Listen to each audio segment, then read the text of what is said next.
కిర్రున చప్పుడైనది, గుండె చల్లున కొట్టుకున్నది. తలుపు కిర్రున చప్పుడైనది, గుండె చల్లున కొట్టుకున్నది. మెల్ల మెల్లగా కళ్ళు తెరచినే వచ్చినదెవరో చూశాను, వచ్చినదెవరో చూశాను.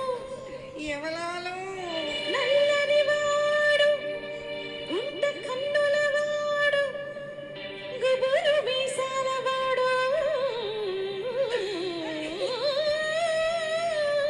అయ్య బాబోయ్, ఆరడుగుల పొడుగువాడు, ముత్తు నిమ్మని నన్ను అడిగినాడు. ఏయ్ వాణ్ణి నేను నలికేస్తాను. నేనివ్వ రానివ్వనంటూ మగము దాచుకున్నా. పోనివ్వ ముద్దివ్వమంటూ జడలు లాగినాడు. అమ్మా నాన్నా, అమ్మా నాన్నా కాపాడమంటూ అల్లాడిపోయాను. అయినా గాని వదలక నన్ను ఒడిసి పట్టినాడు. అంతలో వచ్చింది. ఏంటి మోచా? కాదు, మా అమ్మ. ఏమంది?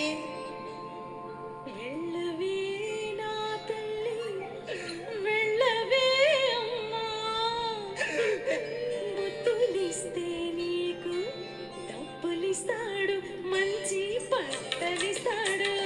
డబ్బులిస్తాడు, మంచి బట్టలిస్తాడు అని ముందుకు తోసింది. ఆ, అది తల్ల కాదు, లాచ్చచి పిచాచి దెయ్యం. తర్వాత ఏమైందో చెప్పు. తప్పనిసరి అయి వెళ్ళాను, సిగ్గుపడుతూ నిలుచున్నాను. గదిలోకెత్తుకుపోయాడు, కథలు కబుర్లు చెప్పాడు, తన దుప్పటిలో చోటిచ్చాడు. ఛీ, కుల్తా పాపాత్మలాల, నువ్వు నాకొద్దు. పో, వాడి దగ్గరికే పో. అంత కోపం ఎందుకయ్యా, అప్పుడు నా వయసైదయ్యా. ఏంటి అప్పుడు నీకు 5 ఏళ్ళు? అంత కోపం ఎందుకయ్యా, అప్పుడు నా వయసైదయ్యా. వచ్చినది మా తాతయ్య.